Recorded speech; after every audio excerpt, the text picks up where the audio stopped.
feeling anxious, doing anxiety, suffering from anxiety. These are things that can feel like they are impossible to control, like they are beyond your control. And so I wanted to do a video today to talk to you about how anxiety exists in your brain and what we know about how it can be changed. And so this is based on research. So I want to take you way back to the beginning part of how we started to understand how our brains work. And initially we used dogs. So let's just go back to Ivan Pavlov back in like the late 1890s. And he did some really useful, important work with dogs. This research was good. He would ring a tuning fork, which creates a tone type sound, and then he would feed the dogs. And of course, when you feed a dog, often you get a salivation response, because they get excited in the moment and they look forward to it. They anticipate the food. And what he started to find is quite quickly, with the consistency in this approach, the dog would salivate not just when it saw the food, it would start to salivate just from hearing the tuning fork run. Just from hearing that sound would start an automatic salivation response. And so what the brain had obviously done is associate the sound of the ringing fork, tuning fork, with food that is imminent. And so create this expectation and this physiological response. So this is what we call Pavlovian conditioning. And humans, we work this way too. Just the idea of something can already put us into that state of anticipation or fear or whatever. And so it's good to know that our brains work by association.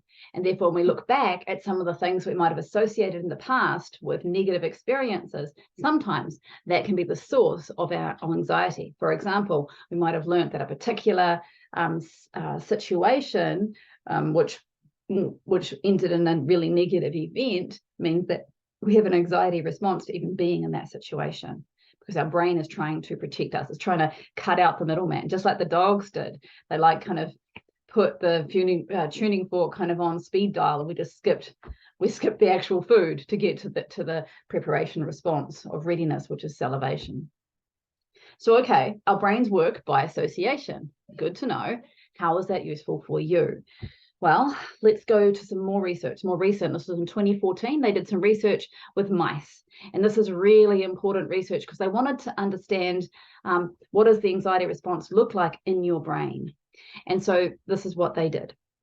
They wanted to show these new responses being formed. And you can see that because when we learn something new, we create a new neural pathway. And that's when you already knew that, what we're able to show is that this links two parts of the brain that are important. So here's the research. They took these male mice and they put them into a challenging room. We're going to call it a challenging room. What that actually means in layman's terms is when the mice went into this room, they got a light electric shock through their little paws. And of course, they didn't like that. And when they couldn't get out, that created an anxiety and a fear response. And so very quickly, these mice learned that being around that room was dangerous, and they would automatically go into a fight or flight, fear and anxiety response. Even just being near the room, not just because of the shock that they were getting, but even just being around it created that response. This is anxiety. Fear is worrying about imminent danger.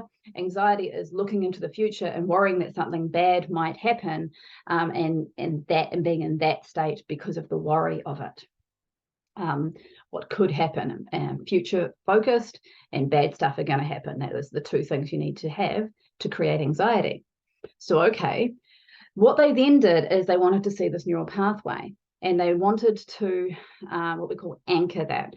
So they injected into the bloodstream of the mice a special potion that meant that when they shone a light on the brains of the mice, as they were undergoing that experience, they could see that what it was doing, it was linking the hippocampus in the mouse's brain. We have one of these too. The hippocampus is like your personal GPS. It tells you where you are in relation to other things and other things in relation to you. And then that hippocampus was being linked to the amygdala, which is the emotional processing part of the brain. And this looks after your anxiety response, your anger response, your hunger, desire, panic, all those kind of very visceral base needs and reactions. And so what it was doing was linking a particular part of the hippocampus, representing that room, with a particular emotional state, anxiety and panic, because of the experience that they had had. And they could see the neural pathway through the two different parts of the brain. And when they shone that light, it triggered that response. So then they could just take the mice out of the room. They could just shine the light on the mouse's brain, and it would automatically go into an anxiety response, even though it wasn't anywhere near the room. Okay, so far this is not fun. Let's make this better. We then take the same mice, we put them into a brand new room, no shocks on the floor, and in fact in this room they have girl mice. All right, so now they're activating a completely different part of the amygdala. Now they're activating curiosity and desire. Okay, and so that's a much happier place for a male mouse to be. So what they did is they let them have a play around, they let them have a good time, whatever that was for mice, it wasn't there. And when they shone the light on the brain, that anchored or triggered that neural pathway. So same thing, they could then take those mice away from that situation, shine the light on that particular pathway, and then they would be triggered into that state of curiosity and desire. So far this is pretty interesting. So then they went, well, wonder what happens if we put the same mice back in the challenging room. Because remember that when they were in the challenging room before, or even when they were near it, they automatically went that fight or flight response, and they were feeling anxious and panicking. So what happens now? So they then put the same mice into that room, and then they shone the light to activate the neural pathway of happy room with the mice. And what they found is the old fear response that was reliably there, even though they weren't getting shocked anymore, disappeared and was replaced by activating that neural pathway with a response of curiosity and desire. So what we're saying is the brain relearned the meaning of the challenge room. The brain completely let go of that old anxiety response that those mice had had very reliably.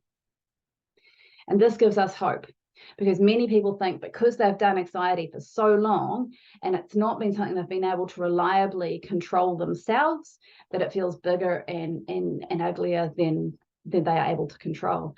It's not the case. Our brains have what's called neuroplasticity. It means we can create neural pathways, we can change those. And what this research shows is not only can we just add new ones, we can literally sort of quash or dismantle old ones and replace it with something that's a much better response, a much happier response, quite quickly and powerfully.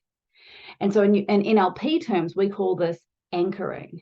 In this case, we call it, that particular application of anchoring is called collapsing anchors. These are just some of the things that you can learn from any good skilled master practitioner. And on my program is one place that you can do that in the space of your own home and comfort of your own home. So if you have been experiencing anxiety, it is just good to know that too is something that you can change. And if you would like to learn more, then please come join our free Facebook group, www.facebook.com/groups/ all one word, My Epic Evolution, or just hit me up and let's talk.